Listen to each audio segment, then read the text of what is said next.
Are you having the feeling of regret after moving to a 55 and older community? Well, if you are, you're not alone. It's very common to feel this way after buying a home, and it can be even worse if you move to a 55 and older community. So in this video, I'll share information about buyer's remorse and some things you can do to overcome it.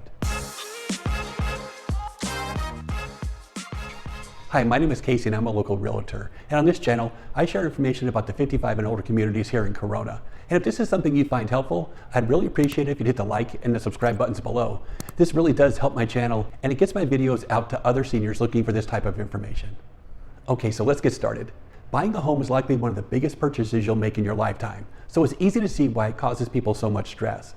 And this stress can quickly lead to the feelings of regret. But the truth is, it's perfectly normal to feel buyer's remorse. So what causes these feelings? Well, let's take a closer look.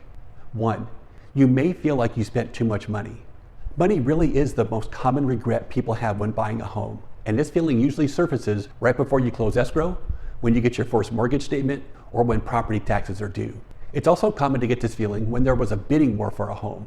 And when this happens, many people are left feeling they simply paid too much for their home. Number 2, you didn't buy the home you really wanted. It's very rare to find a home that checks every box on your wish list. And when you don't get everything on your wish list, it can leave you feeling that you settled or compromised. And when you feel this way, it's easy for buyer's remorse to set in.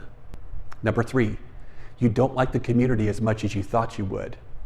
When you first start looking at a home or a community, it's easy to see all the benefits. But after you move in, you may see things in a different light, whether it's because of the HOA rules and regulations, the traffic around your community, or maybe it's just too far from your old friends and family. But whatever the reason, sometimes the community simply doesn't live up to your initial expectations.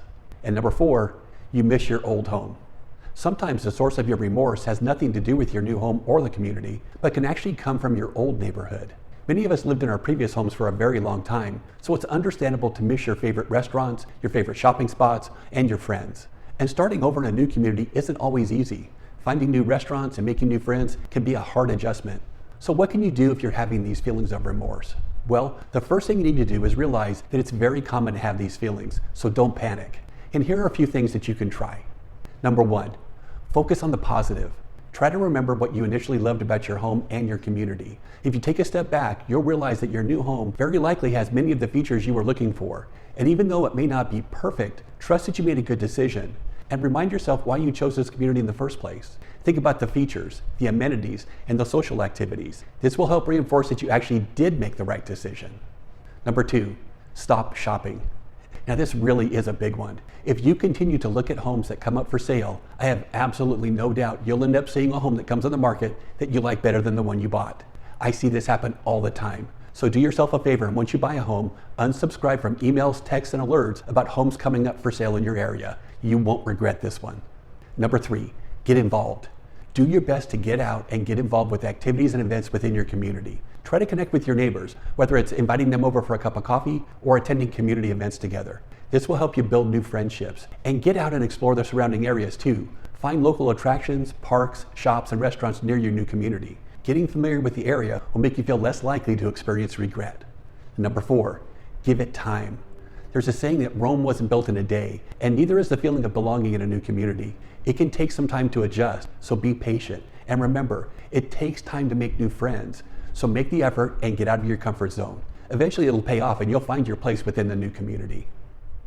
Okay, so remember, we've all felt buyer's remorse at some point in our life, but don't let it overshadow why you chose to move to a 55 and older community in the first place. Try to embrace these changes, get out and meet new people, and get involved in the activities and events within your community. And remember, buyer's remorse can be a temporary feeling, and with a little time, effort, and a positive attitude, you can definitely overcome these negative feelings of buyer's remorse.